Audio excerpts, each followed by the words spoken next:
میں سمجھ رہا ہوں چند چیزیں ہیں جن پر کہ اگر معاملات افہام و تفہیم ہو جائے معاملات میں تو یہ چیز یہ اونٹ جو ہے کروٹ بیٹھ جائے گا اور کسی صورت میں کوئی ایسا ناخوشگوار واقعہ نہیں ہوگا جس کے کہ ہم اس وقت جو ہے ہمیں ڈر ہے جس کا. اچھا سر، افغانستان میں اگر انسرجنسی ہوتی ہے اس وقت، ان قوتوں کو تو وہ ظاہری بات سوٹ کرتا ہے جو اس ریجن میں انسٹیبلٹی جو اسٹیبلٹی ہے وہ کرنا چاہ رہے ہیں. وہ جو پاکستان چائنا رشیا کے بلاک کے اگینسٹ ہے، یعنی میں امریکہ کی اس وقت بات کر رہی ہوں. افغانستان کے سفیر نے بھی انڈیا سے تعاون کی درخواست کی ہے نئی دہلی میں. اشرف غنی کی جو حکومت ہے اس کو بھی یہ سوٹ کرے گا کہ وہاں خانہ جنگی ہو؟ دیکھیے ایک بات تو انڈرسٹوڈ ہے کہ کوئی بھی پڑوسی ملک بشمول روس، جتنے سینٹرل ایشین ریپبلکس ہیں، پاکستان، ایران ہے، چائنا ہے، کسی کو بھی اس وقت تو وہاں پر جو معاملات خراب ہو رہے ہیں وہ ان کو سوٹ نہیں کریں گے. میں یہ بھی ساتھ میں بتا دوں کہ یہ بہت بڑی خام خیالی ہے کہ امریکہ بھی یہاں پر کوئی انسٹیبلٹی چاہتا ہے. یہ بہت ہی مہنگا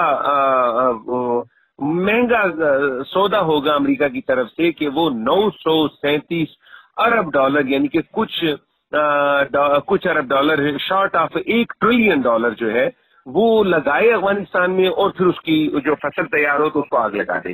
یہ بہت زیادہ مشکل ہے کہ افغانستان میں امریکہ یہ چاہے گا، خاص طور سے تب جب کہ افغانستان میں کابل انتظامیہ نے یہ انڈرسٹوڈ کر لیا ہے کہ یہ زمین اب امریکہ کے خلاف استعمال نہیں ہوگی. بلکہ پچھلے سال جو ایگریمنٹ ہوا ہے طالبان کا کے ساتھ، اس میں بھی طالبان نے یہ ایگریمنٹ کر لیا ہے کہ ہم اس زمین کو امریکہ کے خلاف نہیں استعمال ہونے دیں گے. تو جب اتنے بڑے بڑے ایگریمنٹ ہو جائیں اور امریکہ کی سلامتی جو ہے اس کو کوئی خطرہ نہ ہو تو میرا خیال تو یہ ہے کہ وہ اس کی بھرپور سپورٹ کرے گا کہ یہاں پر کوئی ایسا ناخوشگوار واقعہ نہ ہو جس سے کہ معاملات بالکل خراب ہو جائیں. وہ تو چاہیں گے کہ کس طرح سے طالبان اور افغان انتظامیہ آپس میں بیٹھے اور افہام و تفہیم سے کسی مسئلے کے حل کی طرف نکلے. انسٹیبلٹی افغانستان میں کسی صورت میں نہ تو پڑوسی ممالک کو یہ سوٹ کرتی ہے، نہ کوئی دور کا ملک یعنی کہ امریکہ کو سوٹ کرتی ہے. ٹھیک ہے سر، خطے کا ہر وہ ملک جس نے طالبان کے خلاف نیٹو فورسز اور امریکہ کا ساتھ دیا یا تعاون کیا ان کے ساتھ، چاہے وہ تاجکستان کی ہم بات کریں، ہم ازبکستان کی بات کریں، یا انڈیا جو ہے وہ اپنے بھی تعلقات استوار کرنا چاہ رہا ہے، پاکستان اس وقت کہاں پہ کھڑا ہے؟ دوسرا یہ کہ ہر الزام جو پاکستان پہ لگایا جا رہا ہے اور ہماری جو ڈپلومیسی ہے اس معاملے کو کس طریقے سے آگے لے کر چل رہی ہے؟ دیکھیے یہ جو الزامات لگانے کا جو معاملہ ہے یہ تو بڑا سمپل ہے. افغانستان میں تو اس حد تک آ گیا ہوں کہ میں اپنے افغان دوستوں سے بات کرتا ہوں، میں کہتا ہوں وہاں بارش نہیں ہوتی تو آپ اس میں بھی کہہ دیتے ہیں کہ پاکستان کی انوالومنٹ ہے. وہاں پر شدید گرمی پڑتی ہے، شدید سردی پڑتی ہے، آپ کہتے ہیں اس میں بھی پاکستان کی ایجنسیوں کا ہاتھ ہے. یہ جب تک ان چیزوں سے الزام سے باہر نہیں نکلیں گے تب تک انہوں نے ترقی بھی نہیں کرنی ہے. بہتر یہ ہے کہ اب حقیقت کو دیکھا جائے، لیٹس کال اے اسپیڈ، مطلب سیدھی بات کی جائے، اور وہ یہ ہے کہ اس وقت افغان انتظامیہ کو نرمی دکھانی ہوگی، طالبان کو نرمی دکھانی ہوگی. اس وقت افغانستان میں امن کا مکمل انحصار افغان جو حکومت ہے اور افغانستان کے جو لوگ ہیں ان کے اوپر ہے. اگر وہ تھوڑا بہت اونچ نیچ کر کے معاملات کو حل کر لیتے ہیں تو ٹھیک، لیکن اگر وہ اسی طریقے سے انا کے غلام بنے رہے تو دیکھیے دوحہ پروسیس زیادہ نہیں چل پائے گا اور اس کے بعد یہ سب کچھ ٹوٹ جانا ہے اور ایک دفعہ پھر یہ تباہی کے دھانے پر پہنچ جائیں گے. اس کے ساتھ ساتھ میں یہ بھی بتا دوں کہ طالبان اگر زور سے حکومت میں آتے ہیں تو ان کے لیے بھی ایک بہت بڑا لمحہ فکریہ ہے، کیونکہ پہلے بھی یہ زور سے آئے تھے اور انہوں نے منہ کی کھائی تھی. یہ حکومت لمبے وقت تک نہیں چلا پائے تھے سن 90 کی دہائی میں. ٹھیک ہے سر، ایک اور یہاں سوال یہ پیدا ہوتا ہے کہ جو امریکہ ہے وہ افغانستان سے، ایک تو یہ کہ وہ مکمل طور پہ آپ کیا سمجھتے ہیں کہ وہ نکل پائے گا یا یہ اپنی ری پوزیشننگ کر رہا ہے؟ کیونکہ اس کے پاس ایک ٹول جو مضبوط ٹول ہے وہ ہے اقتصادی پابندی. اب وہ آگے چل کر طالبان اور ان کے جو ایسوسیٹ یا ان کا ساتھ دینے والے جو ممالک ہیں ان کے خلاف آیا اس کو استعمال کر سکتا ہے؟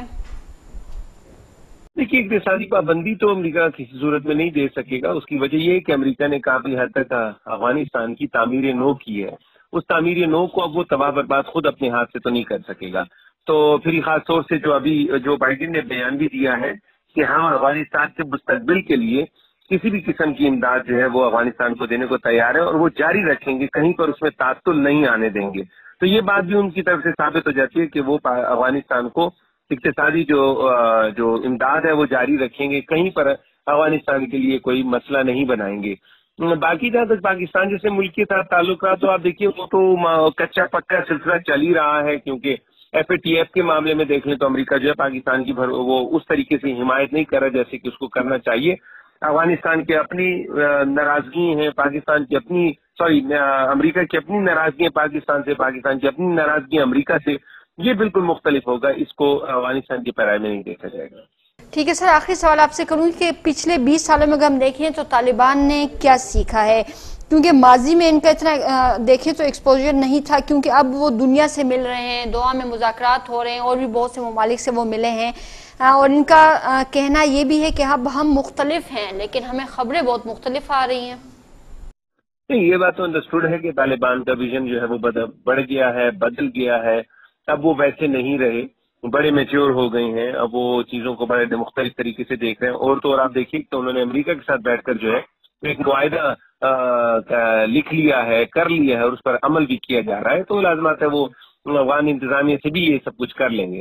لیکن بہرحال جو کچھ اس وقت گراؤنڈ ریالٹیز ہیں, ہمیں زمینی حقائق جنہیں ہم کہتے ہیں اردو میں, وہ ہیں, وہ مختلف ہیں. میں ابھی بھی کافی دوحہ کا پروسیس جو ہے اس سے ابھی بھی کافی میری امیدیں ہیں, میں ابھی بھی اس سے نا امید نہیں ہوں. میرا یہ خیال ہے کہ کوئی نہ کوئی حل دونوں فریقین نکال لیں گے, کیونکہ دونوں فریقین کو پتا ہے کہ دوحہ پروسیس کے ٹوٹنے سے سب سے زیادہ نقصان ان دونوں کو ہی ہوگا. ٹھیک ہے سر, بہت شکریہ, تھینک یو سو مچ آپ کے ٹائم کا.